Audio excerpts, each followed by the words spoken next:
started at ICICI Bank and then you went on to Magma FinCorp. So, would you want to tell our listeners a little bit about what caused that career to happen? Was it academics that led you to that kind of a career, and how was life like back then? The moment I was coached, it became very clear that this is exactly what I would like my career to be. And that's when I decided to jump in, take the training, become a coach, started coaching people parallel. What were those factors you considered before you took this big leap of faith to come back and become a practitioner? When the environment is changing so fast, there are multiple generations at work, different names, Gen Zs and I don't know what all they call them. And I've been lucky to coach people across generations, right from a 20-year-old to an IIM graduate to a 50-year-old C-suite executive. Enjoy doing that. People come to you. You're a good listener. You can handle your interpersonal skills are brilliant. Definitely, this is something that will take it to a further notch. Hi, I'm your host Pamela from Bangalore, India, and you're tuned into Season 2 of Transition Story. You're about to hear an enriching story driven by self-belief, passion, a lot of resilience, and personal growth. I'm so excited to welcome our next guest to the show. Today's guest has an extraordinary journey from starting as a call center executive at ICICI Bank to leading a national head role at Magma FinCorp and the center head at Standard Chartered Bank. But it was a challenging experience with a new boss that sparked deep introspection in Prasad and uncovered his passion for coaching. After experiencing coaching firsthand, Prasad realized it was his true calling. In 2019, he left his corporate life to pursue coaching full-time. Join us as we welcome Prasad to the show and hear about his inspiring networking mantra for success. Welcome, Prasad, to the show.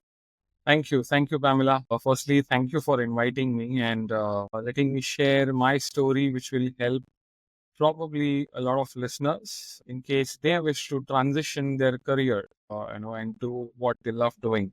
So very happy to be here on the show. And once again, thank you so much for inviting me. It's my pleasure and true honor. And for my listeners, Prasad has been a great ally for me in my own coaching journey of being a trainer, and I was part of the cohort that he led in the training school that he's part of. So absolute pleasure to have known him as a coach trainer, as a coach, and as a Hogan assessor, and a wonderful person who can teach you networking outright. So I'm looking forward to this conversation. Sure. Let's start with your early life. Who started at ICICI Bank and then you went on to Magma FinCorp. So would you want to tell our listeners a little bit about what caused that career to happen? Was it academics that led you to that kind of a career, and how was life like back then?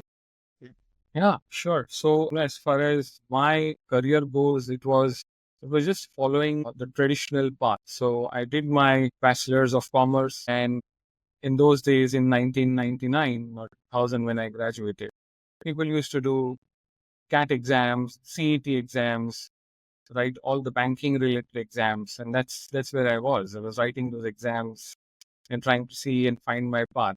And then a friend calls me up and says, "Hey, would you like to come along with me and give an interview in ICICI Bank?" I said, "Why not? Let's go." That's where I went, did that interview, got selected, joined the bank on Valentine's Day. So that was a great start for me. And then the journey began. I come from a background where my dad had worked for one organization all his life. So worked with the ICICI for almost 3 years. And then an opportunity came with Standard Chartered Bank. So I moved to Standard Chartered Bank after 3 years, joined as a center head for Western region. As the life moved on, I was also given some opportunities to go to Bangalore and head the national center for credit cards and the banking products. So that was a huge team that I handled, around 300 to 400 people, which was a great experience. And that's where a lot of things happened with me. I think my first turning point where I realized some of my strength were there exactly in Bangalore. Post which I joined Magma FinCorp as a national head. And that's where my journey of coaching started, because I was assigned a coach at that point in time. When I was coached, that kind of changed my trajectory of my career, and I decided to become one. post me being coached at that point. I think that's a very natural feeling that I share with you because, I started my coaching journey after getting coached and understanding the impact that a coach can create on people's life. So I can relate to it. And two things we have in common. One is starting our coaching journey, being a coachee. And the other thing which you mentioned, your father worked in the same organization for many years. Same here. I belong to a family where the parents were working in a organization for their entire life. There was no concept of switching jobs or changing careers. Absolutely. And, and that's when an opportunity came with Standard Chartered Bank once again. And this was time it was in Singapore. I grabbed it with both hands, and who would miss an opportunity like that with a multinational bank that too in Singapore? So I worked with Stanchart again as a project manager, did some fantastic project, but somewhere down the line, the coaching piece, which I was doing side by side as a side gig, was making me more and more passionate about following what I love doing. When I decided in 2019 to leave the bank, come back to India, and start on my own. That's how, in a nutshell, this journey began. It was never thought that I would do something like this. Because coming from a middle class Maharashtrian family, leaving a job, that too in Singapore, and starting something on my own was never on the cards. Right. So it was never planned, it just happened. Something, it is so fascinating to hear this because the guests that I speak to, so you're probably my 18th guest. Everybody mentioned this on and off that the career that they are thriving in right now was mostly accidental. It just happened out of certain circumstances. And when they gave it their best shot, they felt that sense of happiness doing something which they thoroughly enjoyed. That became their ultimate career. So not many of them had actually planned the transition. So it's very relatable and very true because so many stories prove the same. But I'm sure you would have faced some sort of a decision making when you made this switch. So coming back from Singapore, you said for a person like you belonging to a Maharashtrian family who, of course, believed in the corporate life. What were those factors you considered before you took this big leap of faith to come back and become a practitioner? No, that's a good question. So the journey started way back in 2010. I came across this book called Go Put Your Strengths to Work by Marcus Buckingham. And I used to be an avid reader of self-help books, leadership books. So this was one of the books that I had picked up when I was in Bangalore. And when I read that book, it had some fantastic exercises to identify your strengths. Unlike the psychometric tests that we have, there's a very different kind of exercises which one can do it and figure out what their core strengths are, what their natural talents are, which they can be made to feel very powerful about, which you can be very confident about. And when I did those exercises, that was around in 2010, it gave me a very clear understanding that when I am having these one-on-one conversations, which I do now as a coach, is something that makes me very, very powerful. And that that got stuck in my head. I started using that strength as frequently as possible when I was working, when I also went to Magma FinCorp and then in Stanchart, Singapore. But when I was coached, when I was offered a coach, that's when things became very, very clear. It was like a deja vu moment that, hey, here it is, this guy is coaching me one-on-one, and this is exactly what I can do even well, right? So the moment I was coached, it became very clear that this is exactly what I would like my career to be. And that's when I decided to jump in, take the training, become a coach, started coaching people parallelly. But when I was in Singapore, the role that I was doing, it was exciting. I learned tremendously, but somewhere I was not enjoying that role. And side by side, I was doing my coaching, which was giving me more joy. So if you see, all the things started coming into place. Falling in place. Absolutely. I was not enjoying that role. There were certain family related issues. My wife was not keeping so well, and then she wanted to come back to India. And I was enjoying this coaching very much. So that's when I decided to hire a coach for myself because these decisions are not easy. Yes. I decided to hire a coach. And when I did that, and this is where I would urge people when they are stuck, ask for help. There is nothing wrong. First, when I spoke to the coach, his name is Hemant Deshpande. He's a career coach himself. First spoke to him, he explained me what I was a coach. Remember, I was a coach that time. So took me 6 months to decide whether I should hire him as a coach. Hire a coach. I did that, and that changed the game again completely. And that made it very, very clear. Okay, this is how I need to approach. Right. So to answer your question, all things started falling into place and the ground was set for me to take that plunge. But I did all my calculations, whether it comes to financial planning or taking consent from my family members, making sure that I am feeling very confident. I had the certifications in place. I had the experience in place. My confidence was very, very high. There were a lot of good people who were telling me not to do that, obviously with all the good intentions. But there was something within me which was telling me, no, I can do this. And I think that is what is important. So if people are looking to change their careers and transition their careers, multiple factors need to be coming into place. Their own confidence in themselves, their belief in themselves, the financial plan part of it, family consent, and then getting into that kind of a zone. That's how things fall into place, and I decided to take the plunge. Yeah, of course, it's a very, very touching story because, when I talk to coaches who are going through career transitions, the first thing that I see people start looking for is, do I have the passion? Do I really like this new career that I'm going after? But I think what you just said makes it very clear that passion is, of course, the starting point. But then having a very pragmatic approach to figure out all the logical stuff, right? In terms of the financial planning, what this career would mean to you, to your family. How do you really execute on the plan and make a transition? Because it's not like a switch that you can turn off and on and Absolutely. switch from one career to another. Having the required skills that you need to be on that new role or the job that you're choosing for yourself, all of this combined together kind of make that impact of propelling somebody towards a transition. Now, Prasad, that you are a leadership coach, you coach so many people on leadership principles. I cannot let you go from the show without asking some secret sauce of what is your approach to leadership and what are those key principles that you really vouch for when you start coaching people on their leadership journey. But thanks for asking that question, Pamela, because in times like these, when the environment is changing so fast, there are multiple generations at work, different names, Gen Zs, and don't know what all they call them. And I've been lucky to coach people across generations, right from a 20-year-old to an IIM graduate to a 50-year-old C-suite executive.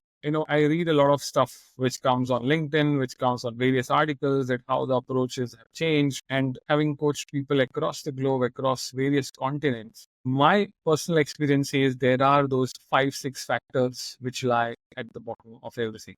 Nothing much changes. Right? We are all humans. We all come from similar backgrounds. When I say similar backgrounds, the history, the evolution is the same for all of us. Yes, correct. That is so true. So my approach when it comes to leadership coaching is to first help people understand what is it that they want from their career, as a leader. If they're aspiring to grow in their organization or if they want to lead an organization or the function or a business, what exactly do they want to do and why do they want to do? Why does it matter to them? Right? That purpose is extremely important. So that's something that I spend some time on. Once these two things are clear, that is when the what comes into picture. Where do they want to reach? And then comes the how part of it. So the why, the what, and then the how. A simple 3-step process. I also believe in doing certain assessments, which I believe in some scientifically validated assessments like Hogan, which I am certified on. That assessment gives a very, very accurate picture of where this leader is at at a particular stage of their career. How do they look at themselves? How the world sees them? And because in corporate life, it's not just about how do you see yourself. Yeah, absolutely. Yeah, it's about how people perceive you. Correct. And not everybody tells you on your face what they think about you and how they see you. There are a lot of conversations which happen behind the closed rooms, which you are not aware of. And these psychometric tests like Hogan, they tell you exactly what may be happening behind the closed doors, what people may be thinking about you, which is going to decide how your career is going to flow later on, right? So these psychometric tests is something that I definitely use as and when possible. And that's when people start becoming more aware about their own identity, about their own reputation that they're creating. And then the journey starts to build an action plan around what they would like to change within themselves, right? And primarily four areas. One is the intrapersonal stuff, which is how they see themselves, how they manage their own emotions, how they handle stress. Or do they doubt themselves? Do they believe in themselves? That's where the game starts as a lead. That becomes an important aspect. But on the other end, it should not be that they become arrogant about who they are, right? So are they striking that balance? The second one comes across, which talks about how are they in their interpersonal skills, right? How do they manage their team members if they are quarterly? The third one is all about, do they handle leaders? Where are they handling the people along, what going along with them, the stakeholders, the peers? So the leadership skills that they display. And the last one is, are they ready for handling businesses? Right? Are they coming across as strategic thinkers, visionaries, or are they still in the operation mode? Right? So I think very clearly, if you spread the competencies across these four areas, you know, very clearly you will get to know where they are and where they need to reach. Everybody is actually doing some well on some of these parameters, not well on some other parameters. And that's when the action plan starts. A very simple approach, nothing complicated about it, but it all starts with self-awareness. You make it sound simple. Of course, it starts with self awareness, but very beautifully laid. And, it reminds me of another person called Dave Stohoviak. He runs this podcast called Coaching for Leaders. And his tagline is leaders are not born, they are made. So, what you just described is so in line with that. Once you evoke that self awareness, and once you go through this journey of being mindful of each of the areas that you just mentioned, a leader can easily be made. And you said it yourself, it's not that difficult, it's simple. It's just about being mindful and aware of who you are and where you want to get to. I also cannot let you go without talking about this because for our listeners, Prasad is a master networker, I would say. Will give without expecting anything in return. Inspired by his intentions to give and the way he gives, I started reading this book called Give and Take by Adam Grant. But Prasad, I would love to learn from you on how networking has played a very key role in your entire career trajectory, in your journey. And what are your 2 cents to people listening on how they should approach networking? Very interestingly, Pamela, I am naturally an introvert. Okay. So for the first 17 years of my corporate career, networking was a blind spot. You told me this before. Yes, I recall. So if anybody had told me in the first 17 years, firstly, nobody told me about networking, that is something that needs to be done and it helps in managing one's career. So networking was a clear blind spot. It's only when I hired Hemant as my coach, which I said earlier, when I was transitioning and was trying to transition from a corporate life to a coach, he asked me, how good are you at networking? And I told him, look, I don't think that works. That's not my cup of tea. I feel it's very selfish to do networking. These were my words when he asked me about networking, and I can't do that. And when he gave me that mantra that, look, networking is not about asking, networking is not about trying to find jobs and only talk to people when you need something. It's exactly opposite of that. And the moment he said that, what triggered in me is, this is exactly one of my strengths. I have always loved helping people right from the time I was a team leader, then a manager. And whenever I read something or whenever I attended trainings, I made sure that I came back and I trained my people.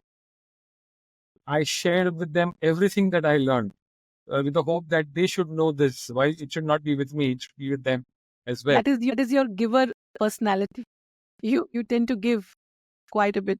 It so happened that I realized that this is exactly my strength. So why should I just keep it with my team members? How about expanding that to anyone and everyone that I know in my network? I started sharing with everyone. right? Through WhatsApp, Facebook, through LinkedIn, within the organization at that point in time. And that's how started, the networking journey started. If anybody, I could see that they wanted some help, I couldn't help them directly, but I thought, okay, this person can be helped by somebody else. So I connected those two people and then they was able to help each other. So I just started building some blocks on top of that particular strength. And it just happened so naturally. So I didn't force myself to do anything. The myth around networking is that you have to go for parties and mingle with people and to them and do all kind of things. That's probably just 1 or 2%. And that's very, very insignificant. But this is the most important aspect which I learned.